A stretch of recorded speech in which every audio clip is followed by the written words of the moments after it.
Jai Radha Madhava Kunja Bihari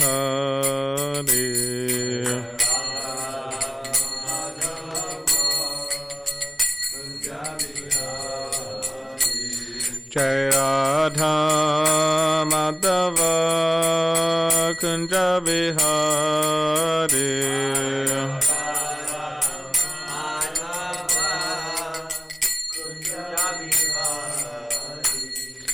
Gopi Jana Vallabha Girivaradari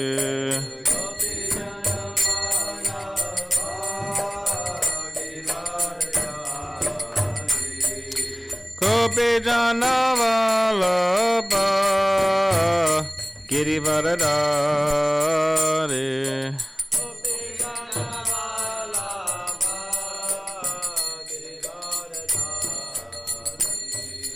Yashodanandana Prajajana Ranjana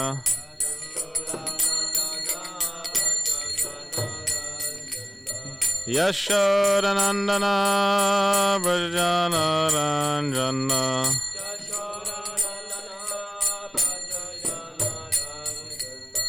Yamunatiravanacharya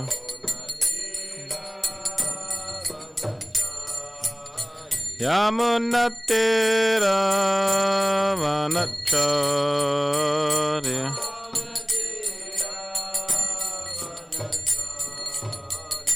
Jai Radha Madhava Kunja Bihari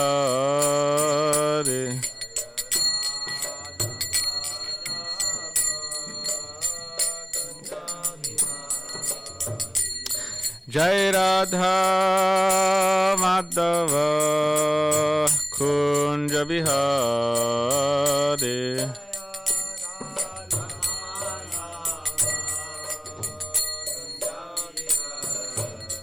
Jai Radha Madhava Kunja Bihari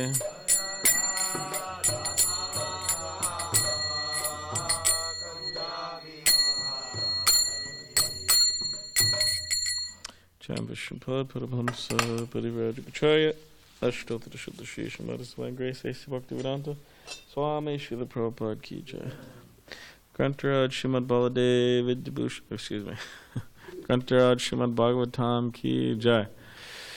All glories to the assembled devotees. All glories to the assembled devotees. All glories to the assembled devotees. All glories to Sri Guru and Sri Gauranga.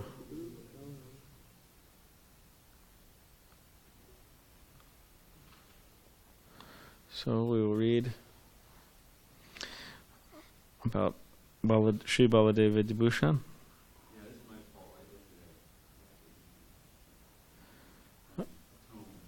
Okay. All right.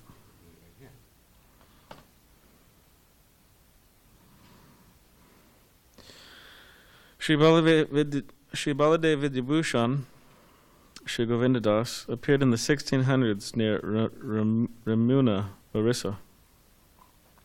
In his youth, he mastered Sanskrit grammar, poetry, and logic.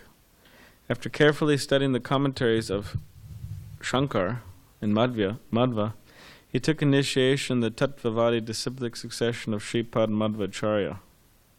Baladev Vidyabhushan became a Digvijay Pandit, conqueror of all opponents, and he began visiting the holy places. Wherever he went, he defeated the local sages, scholars, and sannyasis. In Jagannath Puri, he learned the super excellent philosophy of Sri Krishna Chaitanya from Sri Radha Damodar Goswami, and took initiation after converting to Gaudiya Vaishnavism.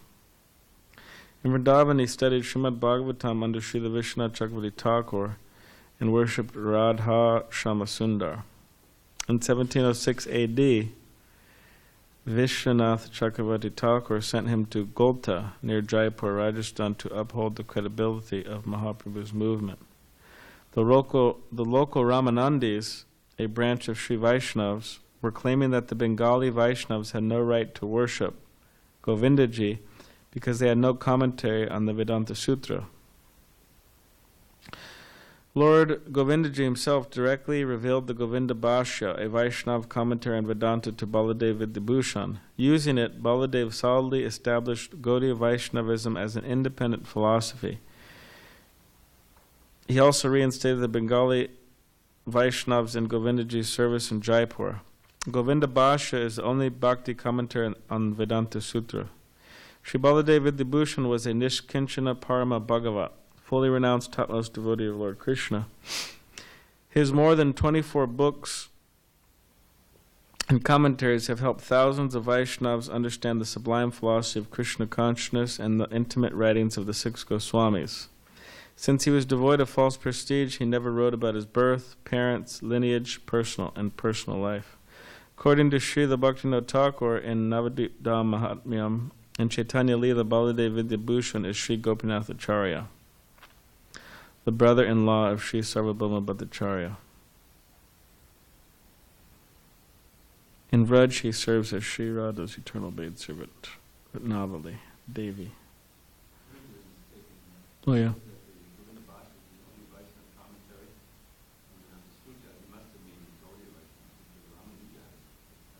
All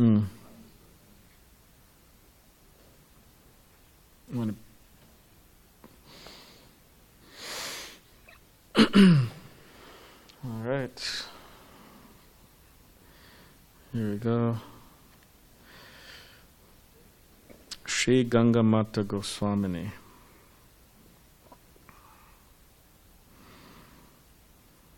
From her childhood, Princess Shachi Devi, the daughter of King Naresh Narayan of Bengal, showed unalloyed devotion to Lord Sri Krishna. She even refused to marry on account of her genuine attachment to Krishna. After her father's demise, she ruled the kingdom,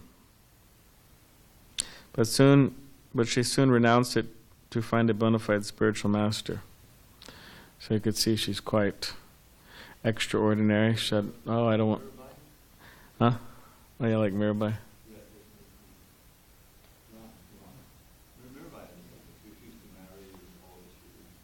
Yeah, quite extraordinary. She refused to marry on her account of devotion to Krishna, attachment to Krishna, and said she ruled the kingdom. Quite unique. Princess Shachi Devi met Sri Haridas Pandit, a leading guru in Vrindavan, and began performing devout bhajan to Govindaji. Although she became frail from undereating, she would always sleep on the Muna's sandy bank and rise before sunrise to clean Govindaji's temple. Daily she would hear Bhagavat Katha, see Govindaji's artik, circumambulate Radhashyaman Sundar's Leela Sthanas, pastime places such as Vamshivat, Sevakunj, Niruvan, Rasastali. Receiving encouragement from Sri Haridas Pandit, Shachi Devi completely dropped her false ego, put on rags, and went house to house in Vraj, begging alms. The Vrajvasis were astonished by her severe renunciation. Taking her Guru's suggestion, she went to Radhakund to associate with Sri Lakshmi Priya Devi Dasi, a dear disciple of Sri Haridas. Following Thakur Haridas's perfect example, Lakshmi Priya Devi daily chanted 300,000 names, 192 rounds of Krishna. Every day the two ladies would circumambulate Govardhan Hill and worship Krishna. On her Guru's order, Shachi Devi went to the home of Sarvabhauma Bhattacharya in Jagannath Puri. Sarvabhauma Bhattacharya and most of Lord Gauranga Sundar's eternal associates had already returned to Goloka Vrindavan. Shachi Devi restored Sarvabhauma's house and established first-class worship of Sri Sham Roy, a deity given to her by a Jaipur Brahmin. Every day she lectured on srimadbhagavatam. Her classes became popular, attracting eager listeners from miles around.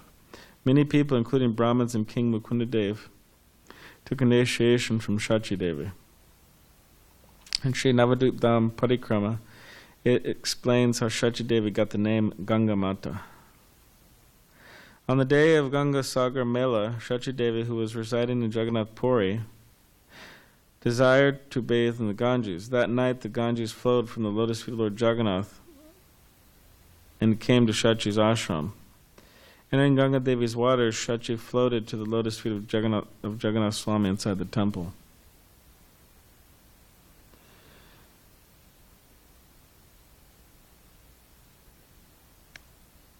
After unlocking the doors, the next morning the pujaris were surprised to find her inside the temple. Thinking she was a thief, they immediately put Shachi Devi in jail. Seeing this mistake, Lord Jagannath appeared simultaneously in a dream to both the Puri king and the head pujari. The Lord ordered them to release Shachi Devi Dasi and take initiation from her. From then on, she became famous as Gangamata Goswami. It's pretty interesting. She was in Jagannath Puri and she wanted to bathe in the Ganges, which was quite distant from Jagannath Puri, so the Ganges flowed from Jagannath's feet and then brought her all the way to the temple, inside the temple. And the pujaris in the morning said, "Oh, what's going on here?" And Jagannath appeared in a dream and ordered the pujari and the king to take initiation. Nice. Om Namah Bhagavate Vasudevaya. Om Namah Bhagavate Vasudevaya. Om Namah Bhagavate Vasudevaya.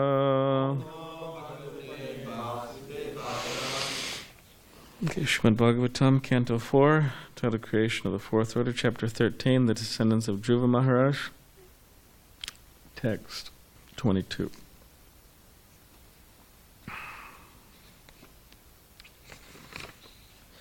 Kimbam vena udishya Brahmadandam ayuyujan Dandavrata dare ragye Munayo Dhammako Vidaha Kimbam ho vena uddishya Brahmadandam ayuyujan Dandavrata dare ragi Munayo Dhammako Vidaha Kimbam ho vena uddishya Brahmadandam ayuyujan Dandavrata dare ragi Munaya Dhammako Vidaha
Kim, why?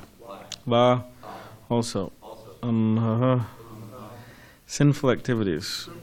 Vene, unto Vena. Uddishya, seen. Brahmadandam, the curse of a Brahman. Ayujan, they desire to award. Dandavrata dare, who carries the rod of punishment. Ragi, unto the king. Munayaha, the great sages. Dharmako Vidaha, completely conversant with religious principles. Translation. Vidura also inquired, how is it that the great sages who were completely conversant with religious principles desired to curse King Vena, who himself carried the rod of punishment? and thus awarded him the great punishment, Brahma Shapa. What is this Brahma Shapa referring to? Means curse of the Brahman. Shapa is like curse. Purport. It is understood that the king is able to give punishment to everyone, but in this case, it appears that the great sages punished him. The king must have done something very serious, otherwise how could the great sages, who are supposed to be the greatest and most tolerant, still punish him in spite of their elevated religious consciousness?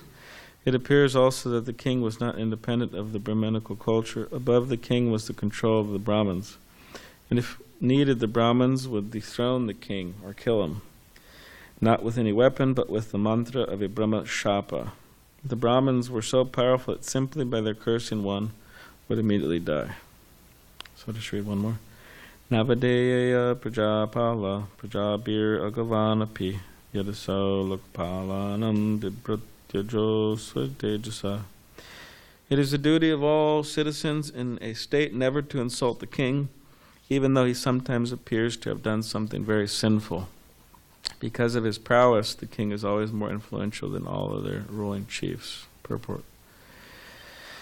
According to Vedic civilization, the king is supposed to be the representative of the Supreme Personality of Godhead. He is called Nara Narayan, indicating that Narayan, the Supreme Personality of Godhead, appears in human society as the king. It is etiquette that neither a Brahmin nor a Kshatriya king is ever insulted by the citizens. Even though a king appears to be sinful, the citizens should not insult him. But in the case of Vena, it appears that he was cursed by the Nara Devatas. Therefore, it was concluded that his sinful activities were very grievous. Om Ganatividandasya Gananjana Shalakaya Chakshulanmaditamnena Tasmai Shri Gurave Namaha. Kam Kaditavachalam Pangam Nangai Tegidim Yakripatamaham Vande Shri Gurun Diditalanam Vanshaka Vishya Kripa Sindhaveva Chapaditanam Pavanebhya Vaishnavebhya Vamanamaha Shri Krishna Chaitanya Pravanityananda Shri Advaita Gadadhar Shivasari Gaura Bhaktivinda Hare Krishna Krishna Krishna Hare Hare Hare Rama Rama Rama Hare Hare.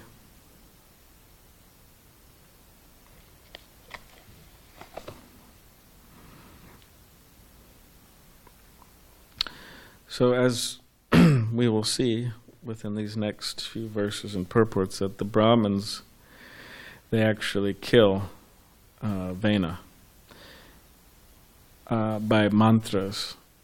It says the high-sounding mantras, they killed him.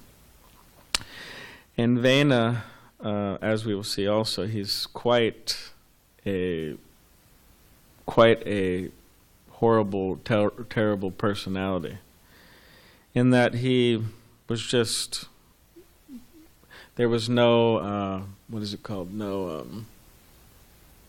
no remorse within this character. He didn't feel bad about doing any horrible thing he would do. He didn't feel bad about it. So it said in his childhood, right, as Srila Prabhu mentioned, he would kill other kids while they're out playing. They would kill them. And so many other things. And says that his father, he really tried to rectify him, tried to punish him, but it just didn't work. So eventually he left, took sannyas, and in the middle of the night he just left his house, went to the forest. And then everybody, oh, where's the king, where's the king? It said they searched the whole world looking for the king, but he was nowhere to be found. Apparently they couldn't find him. He really hid out in the forest. So blind uncle is better than no uncle, as the saying goes. So they said, okay, let's install Vena, this terrible guy. He was better than no king. So they installed him as the king, and then he just started really causing havoc. He'd tell the Brahmins, everybody, stop your Vedic sacrifices, stop your religious ceremonies, and he would say, everybody worship me. And he actually claimed, I'm the Supreme Personality of Godhead. And he would say all the demigods are residing in the body of the king, so I am God and all this stuff. He was directly saying that.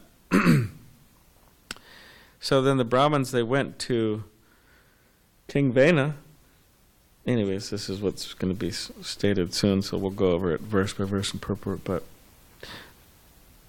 he went to they went to King Vena, and they actually tried to give him good advice. They said, you can't be doing this, and follow the saintly persons, and you're not the Supreme Personality of Godhead. In essence, they were giving him spiritual advice. But then King Vena he said, in essence, none of you know what you're talking about, you should all worship me. And then they said, okay, kill him. That's what they said, kill him, kill him. And it said by their high-sounding mantras, high-pitched mantras, King Vena was killed. And interesting enough is after that, society got even worse. Because all the rogues and thieves, because they're all hiding from Vena. They were scared of Vena. It said that they're hiding like rats hide from snakes. And all the thieves and rogues are all hiding out. But once Vena was dead, then they all came out. And all the Brahmins are all on the the bank of the river, and they're all meditating and so many things. And all of a sudden they see this big dust storm coming up, and it says it's all the rogues and thieves, coming out to start problems, cause chaos. So Prabhupada makes some interesting point. He says, the Brahmins, it's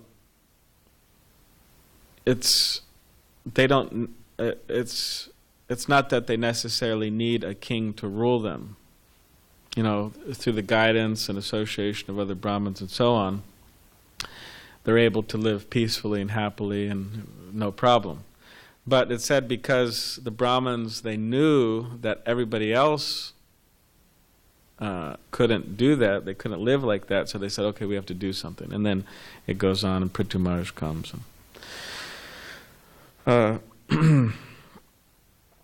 So yeah, but it does say, and we will hear, that, they kill him. Brahmins killed King Vena. Not just dethrone him, but literally kill him.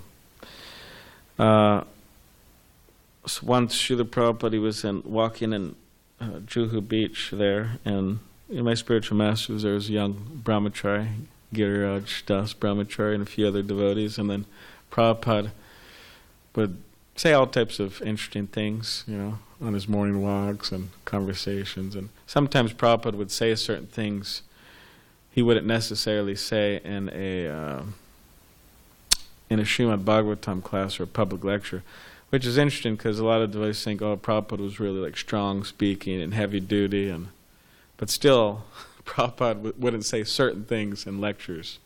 He would say to his conversations.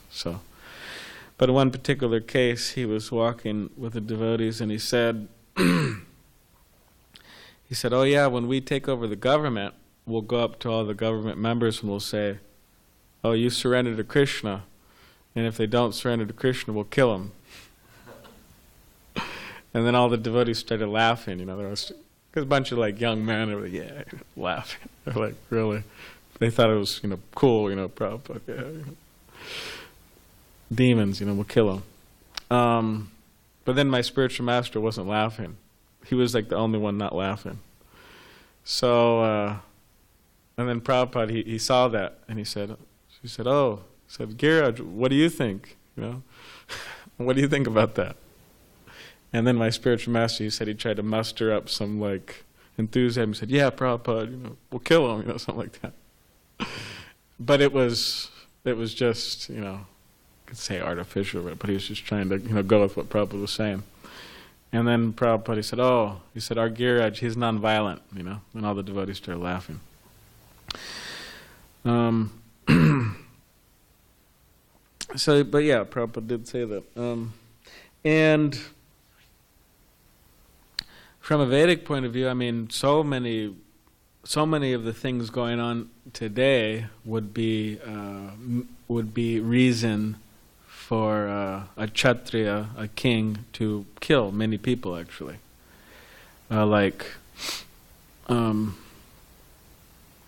When Kali, he was punishing the bull, hitting the legs of the bull, which represented the four legs of religion. Who came? Yeah, Prikit Maharaj came, and he was about to kill this man.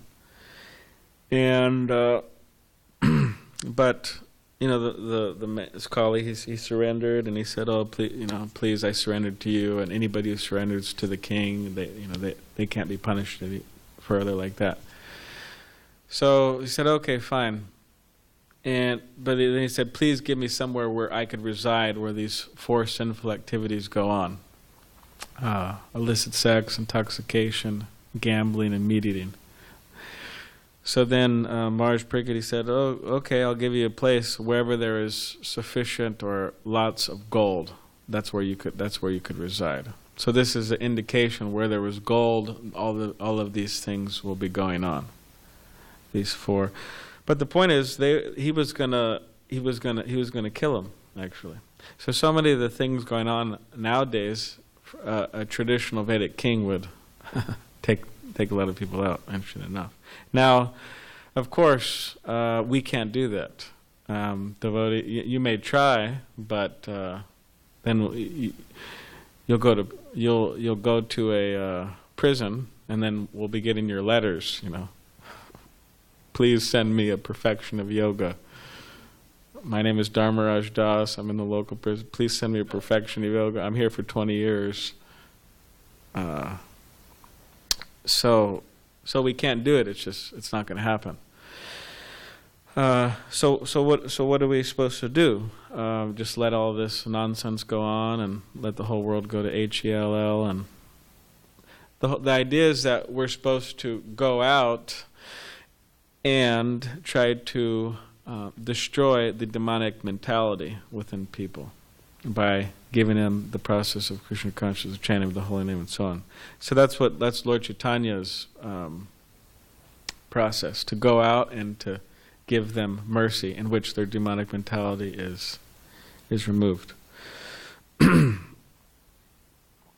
And yeah, that requires intelligence. We need to be intelligent. And if we're not intelligent, we'll actually be defeated. So we always have to remember that Krishna consciousness means we have to be intelligent. And we become intelligent by tapasya. Srila Prabhupada said that by tapasya, you get a brain. Without tapasya, you don't have a brain.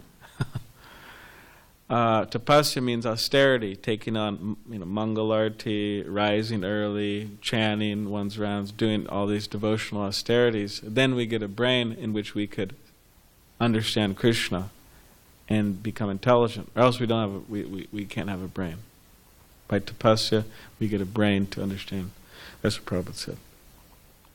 So we have to be intelligent, or else we'll be defeated without a doubt.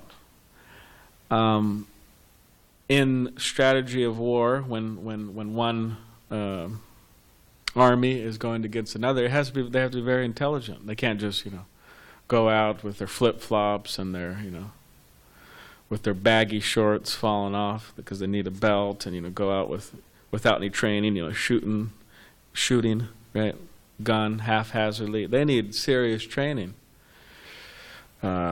Sergeant and commander and drills and running around the block at 1 o'clock in the morning, and it's a serious thing. Why? Because it's understood that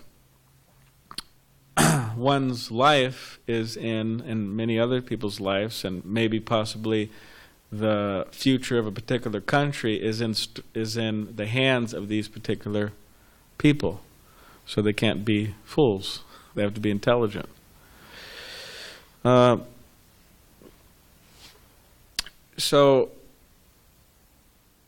in relation to this, Prabhupada tells a story about a lion and a rabbit. And this particular story is that apparently a lion, he would come into the jungle, or he'd come wherever he was, and he's looking for rabbits to eat. So all the rabbits were getting disturbed.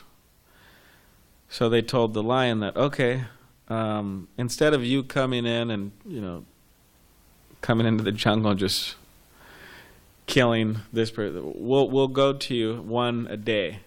We'll go to you. what is it called? Voluntarily one will be sent to you every day, so you could have your lunch. So that was happening. So then one day one of the rabbits is a little late. So he goes to the lion, and the lion says, "Why are you late?" And then the rabbit says, "Well, I'll show you. There was another lion, and he held me up." So then the rabbit said, "Okay, come, I'll show you." So then they went, and then the rabbit and the lion were there. And then the rabbit said, "Look, he's in there." And then the lion looked into the well. And then when the lion looked into the well, he saw his own reflection. So he thought it was a lion, another lion. So then he roared, And then there was an echo, and then he jumped in. And then he was killed, finished. The lion was finished. And the rabbit was saved. So, Srila Prabhupada says from this particular story, one could, the idea is that by intelligence, one is, by intelligence, one can conquer a very strong opponent. So in other words, we have to be intelligent or else we'll be defeated. Like all the other rabbits, they were defeated. But this particular rabbit, he was intelligent, so he was not defeated. He defeated the lion by intelligence. So there is a great war that devotees are undergoing in relation to spreading Krishna consciousness, defeating the enemies within, and so on. So we have to be intelligent or else we'll be defeated. Without a doubt. The lion of Maya or the lion of this and that will eat us alive. So, in relation to being intelligent, there's a process. Again, Srila Prabhupada says that our material intelligence is not good enough. We have to purify our intelligence by tapasya. And this particular ability to be intelligent, and specifically to become a devotee, or to become Krishna conscious, it is within everybody. Prabhupada says that it is in the Nectar Devotion that just as a child has an innate ability to walk, he said similarly we have an ability to be Krishna conscious.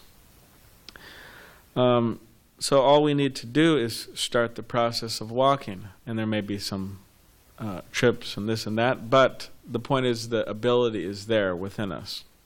So it is not unnatural, it is quite natural.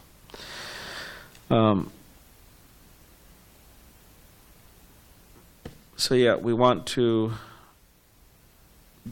so here what we're seeing is that the sages, they actually the Brahmins, they killed King Vena. So Srila Prabhupada would say many times that killing is not bad, provided the right person's being killed. That's just like with in the Bhagavad Gita. Arjuna was advised by Krishna to kill so many people, and he did kill so many people. He was a pure devotee. But he did this with the purpose of establishing Yudhishthira Maharaj as the great king, which he also did. So there's nothing wrong with killing, provided the right people are being killed. Now, of course, again, we better not try that, but just as a matter of principle, that's there. And then the next, the 23rd verse and purport, this idea of insulting the king is etiquette that neither Brahmin nor Kshatriya king is ever insulted by the citizens. So nowadays it's like almost like a culture of insults. I mean, the more you could insult people, the better, the more skilled you are. And that is, in the Bhagavad Gita, Krishna says, considered a demoniac quality, to be very expert criticizing others. And in mundane, modern or postmodern mundane culture, this is very, very common. Let's just criticize everyone, and whoever could do it the best wins. And they criticize religious groups. Like I saw some drama, some play that they're advertising. They're criticizing Mormons. It's like, really? I think I showed you that, Mukunda. I think I sent.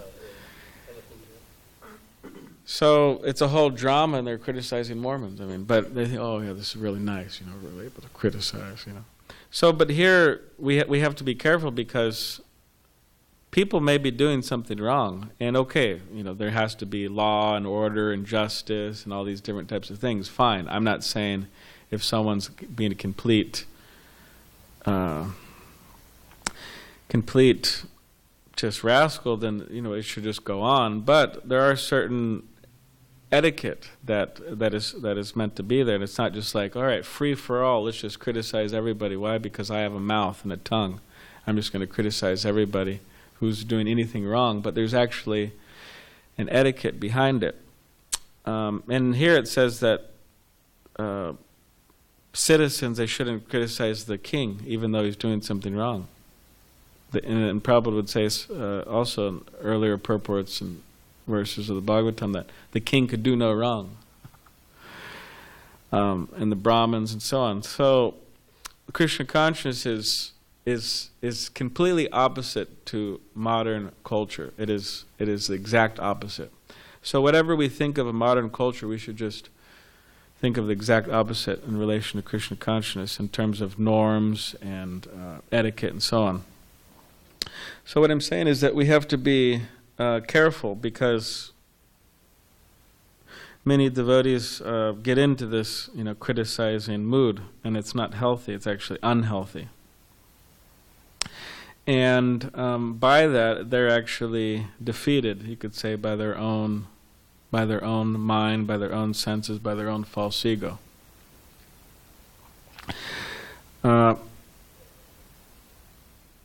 So in relation to punishment, neither Brahman nor Kshatriya is ever insulted by the citizens, even though the king appears to be sinful, so the citizens should not insult him. So Prabhupada was giving a talk, and I think it was Los Angeles. He was talking about on a jaw mill, and he was saying how certain classes of individuals are not punishable. The Brahmins and so on. So in the lecture you could hear there was some baby crying, and then there was some devotee, like a man, was actually quite loud about it. He said, be quiet, or go outside, or something like that. He's actually quite intense and loud. You could hear it very clearly. And then Prabhupada stops the lecture and he says, oh, children, they're not punishable. And then he said, Brahmins, they're also not punishable. And then he said, women, they're also not punishable. And he went on. And then he said, well, I guess in Krishna consciousness there's no punishment, because everybody in the room there, Brahmins and women and children, like that. So yeah, we want to be very, you could say, forgiving and very liberal in our dealings with other Vaishnavas. We don't want to fall into the punishing. Okay, you're doing something wrong, and punish. And that is considered to be a suicidal thing to do. So anyways, we will be hearing more and more about the glories of Vena, the interesting glories of Vena, and also how his character and how the Brahmins reacted and so on. It's actually quite a enchanting, mesmerizing story that we're going to be hearing. All right, so I'll stop there. Does anyone have any questions or comments about anything?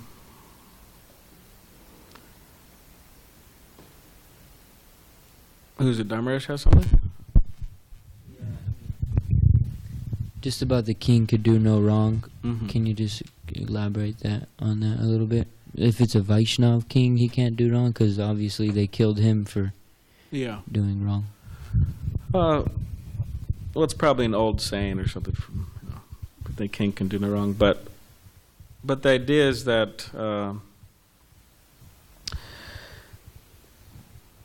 I mean, of course, what is that saying? It says she should be above suspicion. Who should be above? The queen should be above suspicion. So, of course, the king and the queen and leaders and all this, they should be above suspicion. People shouldn't be, what's this guy has strange behavior or something. So, by all means, leaders should be pure. They should be pure-hearted, and not do anything weird. But even if they do something sinful and wrong and this and that, what I get from it is that we have to be careful not to cast judgments and condemn people. Off with his head, give the dog a bad name and hang him. That's the type of mentality that sometimes devotees have with others. That let's condemn this person, but we have to be forgiving, as Krishna is forgiving. Apichit siddhacharya bhajatam amananyabhak. Right? The devotee can commit the most abominable action, but if he's fixed in his determination, he's considered to be saintly. And way too often, at least in my experience, is that devotees don't really consider that verse very seriously in relation to others. They may consider it seriously in relation to themselves. Hey, I'm a sadhu. I did a few wrong things here and there. I punched a hole in the hallway, the prasadam hallway, and I did this and I did that. Hey, but I'm a good guy. I'm a sadhu, but they see it in relation to themselves. But with others, there's a tendency not see the person. So that's what I get from it, is that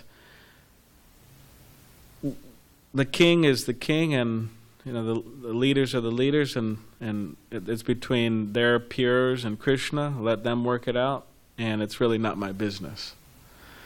I shouldn't be overly attached and absorbed in thinking about the faults of others. So I don't know, maybe somebody else wants to add, or... I just have another question kind of related. Okay. Because the idea is that the Brahmanas were being very tolerant, but eventually they came to the point where they were going to kill King Vena. And so I get what you're saying. You're saying like we should be as tolerant as possible, but yet at the same time, sometimes even a Brahmin, the most tolerant, can be pushed too far. And so what can be, expected of us that are obviously, these are the greatest Brahmins, and the greatest sages, as Prabhupada was explaining. So what can be expected of us, or what would you say to that as far as either how to come to that place of tolerance, or be able to discern well enough to say that this tolerance that I'm allowing for is just gone on too far, and what is to be done at that point, considered the age and the circumstance. Mm-hmm.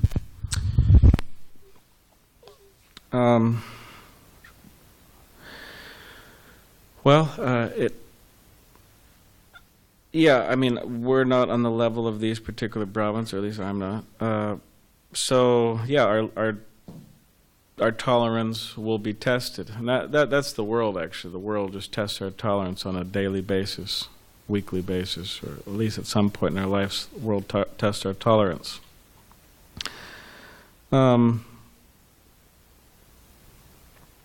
So one of the main things that I would say is that everybody has their service. It is some people's service to distribute books. And it is some person's service to edit the books. It is some person's service to cook, some person's service to clean the temple, and so on, so on, so on. So the idea is to focus on one's service and do that nicely. And it is in relation to problems and issues, and the king can do, and sometimes the king may do wrong, but okay, how to deal with that, leaders doing the wrong things, that we'll leave it up to those who have to deal with that. It's, in other words, it's particular devotees to deal with that service. It may not be us. But the tendency a lot of the time is to kind of get involved with things that actually have nothing to do with us, really. I mean, of course, maybe on some indirect level it has something to do with us, but we can't really do anything about it to solve the problem. And this is the beauty of modern technology. The advent of the internet and cell phones and computers and all this is that bad news travels fast, good news travels slow, bad news travels by... Anyways. So this is the beauty of the internet, is that anybody and everybody, whether they're full number one or the most intelligent on the planet, whoever it is, they could get on the computer and just write whatever they want and say whatever they want. Everybody has this free speech, and they could really broadcast it. So that could create a problem, because in most cases it's really not their business to be involved in that. That's what I mean. I always say that over and over and over again, like, devotees, stop wasting your time, stop wasting your time, stop wasting your time looking at all this garbage. It's just like for crows, all the faults of the devotees. It's just like, you know, you might as well just go to the dumpster and start eating out of the dumpster. That's what you're doing to your consciousness. So if there's some issues, let the leaders deal with it. It's not my business. And that's what I'm saying. The beauty of modern technology is that the interesting thing is we wouldn't even know about it if it wasn't for this, you know, wonderful technology, which of course we could use in Krishna service and this and that. It's a razor's edge.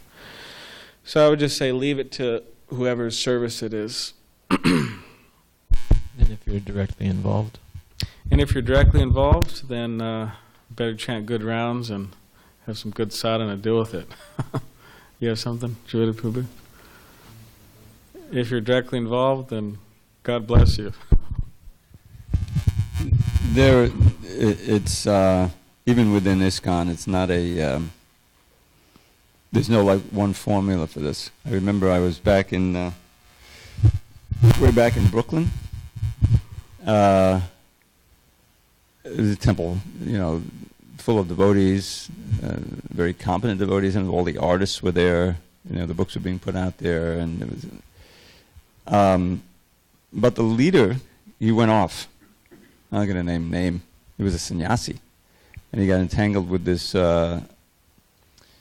Japanese lady who claimed to be the heiress of the Toyota fortune. But she wasn't. She wasn't. Anyway, it was just like a.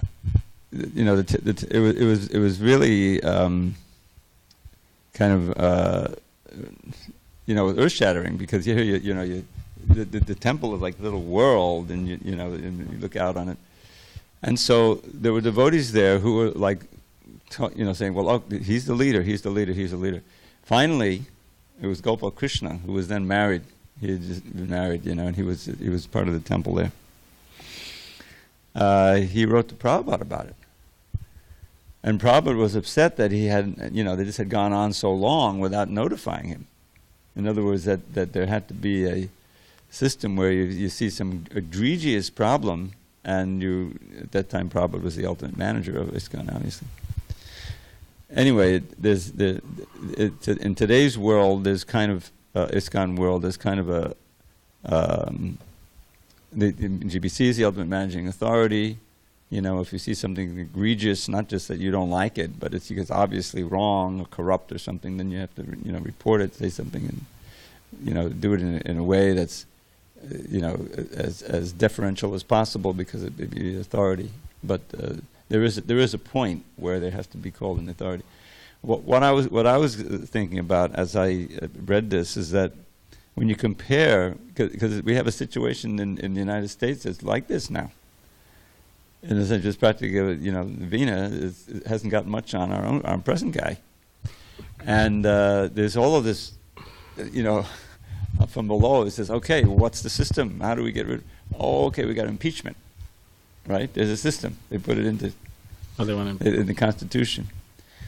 But there's this tremendous reluctance to do that, because they're afraid that he'll get more votes from that his base will be all energized and everything. Mm. So, but this idea that the citizens should never insult the king. I mean, that's what's going on, as you say, the internet, the free speech, and it's just this huge chorus of criticism, and you realize that it can easily explode, in the sense that here's a person who has the power to push the button and get us into a war or whatever, or suspend the Constitution, like that. So you see the fallacy of democracy, the so-called democracy, which was created as a counterforce to a corrupt monarchy system. If you go back in history to the founding of the people came here to get away from the corruption of the European monarchs, right? Mm. A lot of it. And they came here, okay, when we have our constitution, we figure it out, a democracy, the people will ultimately rule, we'll have these Congress here, and so of course we got the slaves, we don't talk about that. But the Indians will wipe them out. So there's all of this fallacious thing, but the same thing happens again and again in history, where you have an effort to, without God consciousness, without, the flow of authority coming down from Krishna, you have these man-made systems that inevitably fail. And even the free speech of the internet, they're starting to get into that now.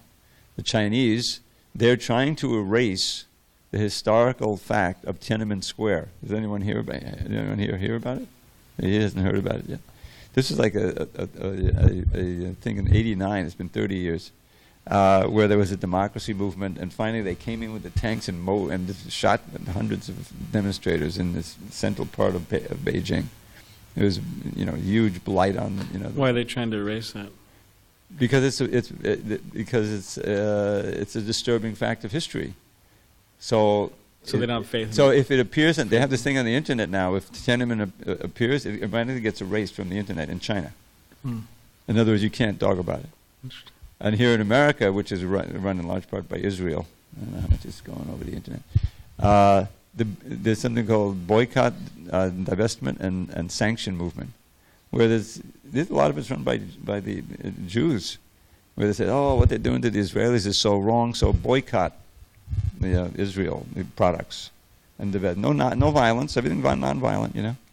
It's become against the law in America to practically say those words right here in the United States. That's how strong they're trying to suppress this movement. Free speech is going out the window.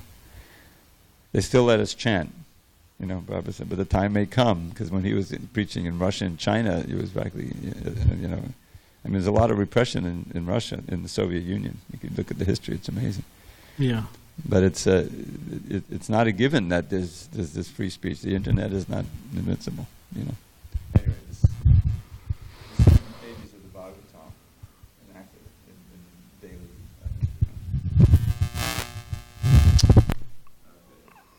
So you're leaving tomorrow? Yeah. Okay. After the program. Kantra Srimad Bhagavatam ki jai.